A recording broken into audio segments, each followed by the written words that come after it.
जय संविधान, जय भीम, महात्मा गांधी की जय, गोडसे मुर्दाबाद। देखिए, ये जो पहलगांव से शुरुआत हुई और पाकिस्तान ने हमारे निर्दोष लोगों की शहादत कराई, उसका बदला हमारी सेना ने ऑपरेशन सिंदूर से लिया। अभी तो शुरुआत है, आगे देखिए होता है क्या। लेकिन इसके साथ साथ सेना ने एक बहुत अच्छा काम और किया। देश की सेना ने जो देश के इथॉस हैं, जो देश की वास्तविक चरित्र है, उसको भी बरकरार रखा। और किस प्रकार से देश जो चाहता है, जो हमारे देश का संविधान चाहता है, उसकी रक्षा की और संविधान की बात को आगे बढ़ाया। तो एक तरफ जहां उन्होंने पाकिस्तान को सबक सिखाया, दूसरी तरफ उन्होंने सेना ने, हमारी तीनों ने, थल सेना ने, वायु सेना ने है, जल सेना ने, भारतीय जनता पार्टी का जो नैरेटिव था उसको भी फेल कर दिया। देखिए, ये बात जो भारतीय जनता पार्टी का मूल आधार है, जो भारतीय जनता पार्टी का सबसे अच्छा पॉइंट है, जिस पे वो स्कोर करती है, वो है हिंदू मुसलमान का नैरेटिव।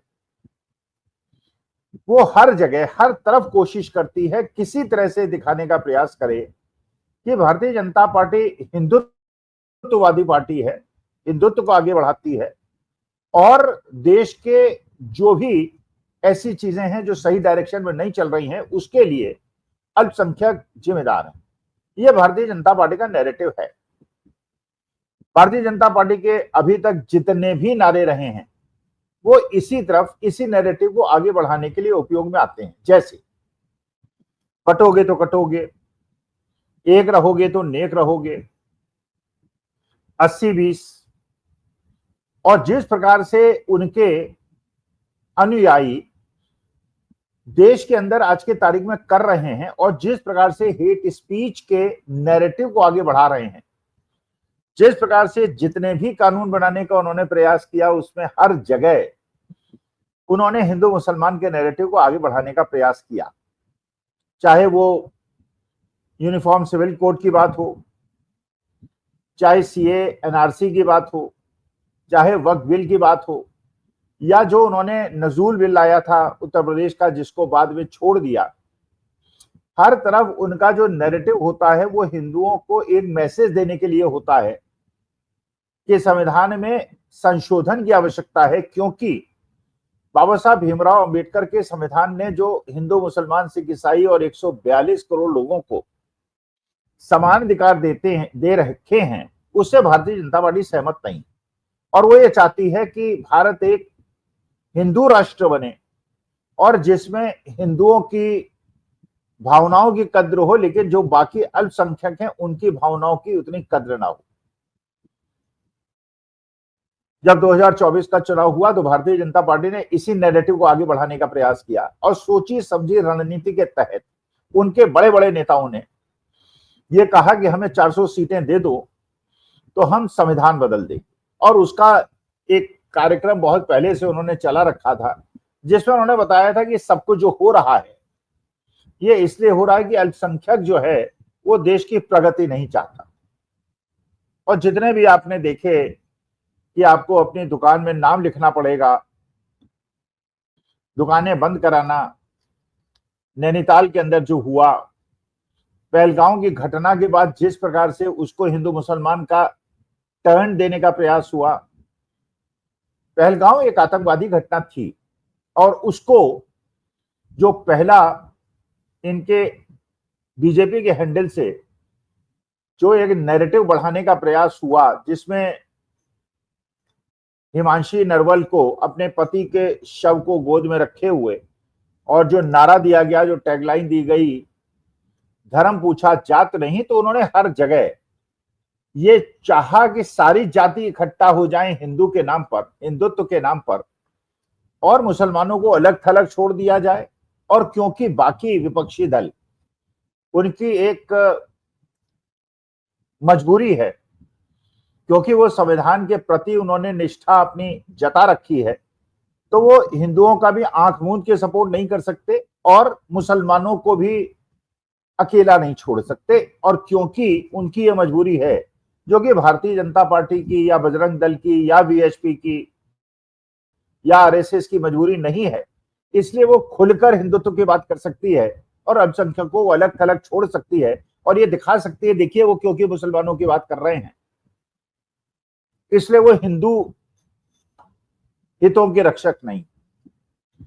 कुछ लोग देश के ऐसे हैं जो इस बात को समझ गए हैं, वो समझ गए हैं कि हमारे देश के अंदर पाकिस्तान की तुलना में प्रगति इसलिए ज्यादा हुई क्योंकि हम एक सेकुलर राष्ट्र बने पिछले 75 साल में, और पाकिस्तान एक धर्मांधता वाला राष्ट्र बना, हिंदुओं के साथ उन्होंने अत्याचार किया, इसलिए पाकिस्तान पीछे रह गया और भारत आगे बढ़ गया। बांग्लादेश जब शेख मुजीबुर रहमान या शेख हसीना के समय में सेकुलर देश बना, बांग्लादेश आगे बढ़ा, और जब वो धर्मांधता के रास्ते पे चला गया तो उसका ग्रोथ नीचे की तरफ आ गई।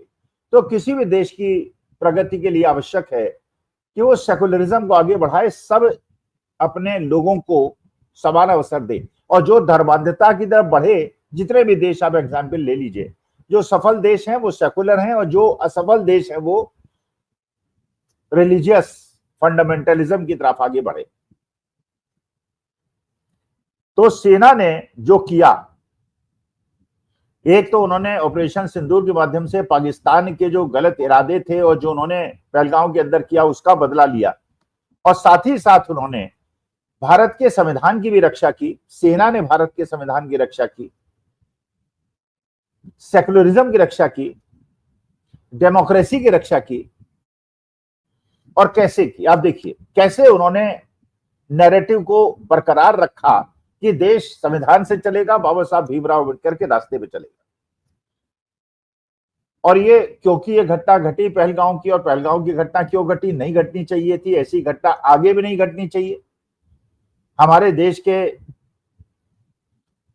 जो भी निवासी हैं उनको सुरक्षा मिलनी चाहिए, और सुरक्षा देने का कर्तव्य भारत की सरकार का है। और कश्मीर के अंदर क्योंकि एडमिनिस्ट्रेशन, पुलिस केंद्र सरकार के पास है, तो उनका है, एलजी का है, भारत सरकार का है, गृह मंत्रालय का है, तो ये सुरक्षा जनता का मिलने का अधिकार था, नहीं मिला, आगे से मिलना चाहिए। लेकिन सेना ने जो मैसेज दिया उसके दो तरह से मैसेज दिया। ये जो हिंदू मुसलमान का नैरेटिव है ये देश के लिए घातक है और सेना इससे सहमत नहीं है। नंबर एक, राफेल की खरीद के लिए जो कंटिजेंट यहां भारत से गई, उसके एयर कमांडोर हिलाल अहमद, जो कश्मीर के रहने वाले हैं, अनंतनाग के रहने वाले हैं, कश्मीर के रहने वाले हैं, जिनको बदनाम किया गया, कश्मीरियत को बदनाम किया गया, कश्मीरियों को बदनाम किया गया, वो उस टीम के सदस्य थे। और एयर कमांडोर हिलाल अहमद राफेल के पायलट हैं, और भारत के जो हमारा आक्रमण दस्ता है उसके सदस्य हैं। वो उसी रास्ते पे चल रहे हैं जिसमें अब्दुल हमीद थे, अशफाकुल्लाह खां थे, ब्रिगेडियर उस्मान थे। तो ये अपने कंटिजेंट के अंदर हिलाल अहमद को, एक कश्मीरी नवयुवक को रखने का मतलब ये है कि भारतीय सेना पूरी तरह से सेकुलर है, और जो ये धर्म को देश की राजनीति और रणनीति में घुसाना चाहते हैं उसका विरोध करके उन्होंने दिखा दिया। दूसरा अवसर जो उन्होंने दिया और जो दिखाया उन्होंने, और सबकी आंखें खोल दी, जब प्रेस कॉन्फ्रेंस हुई ऑपरेशन सिंदूर के बाद, तो उस प्रेस कॉन्फ्रेंस को जिन 3 लोगों ने एड्रेस किया उसमें एक कश्मीरी ब्राह्मण थे,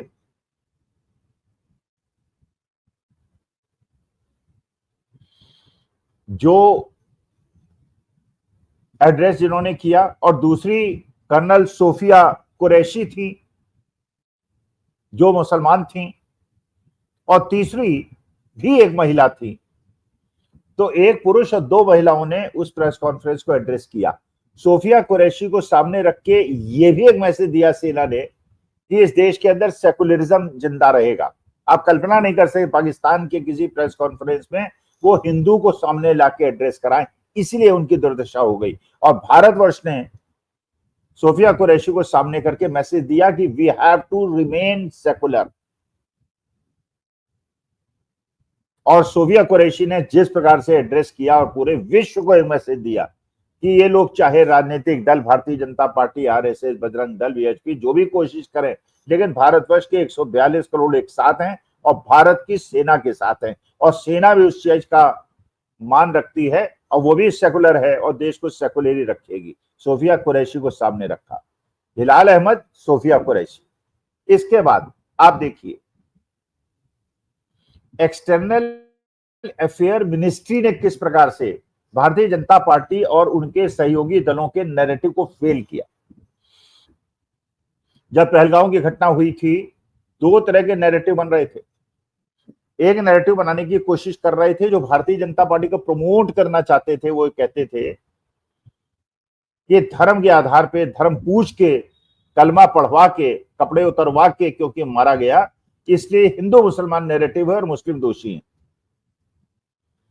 और दूसरा पक्ष वो था जिसमें मैं भी था, हमारे जैसे लोग थे, उन्होंने ये कहा था कि वो पाकिस्तानी टेररिस्ट थे। वो ये नैरेटिव बनाना चाहते थे, वो ये नैरेटिव बनाना चाहते कि धर्म के आधार पे, क्योंकि वो पाकिस्तानी थे, वो भारत के अंदर गृह युद्ध कराना चाहते थे, देश के अंदर विद्रोह कराना चाहते थे। गृह युद्ध कराने के लिए उन्होंने ये नैरेटिव बनाया था और उस सिलसिले में कश्मीरी मुसलमानों को और कश्मीरियों को बदनाम करने का कुचक्र पाकिस्तान ने रचा था।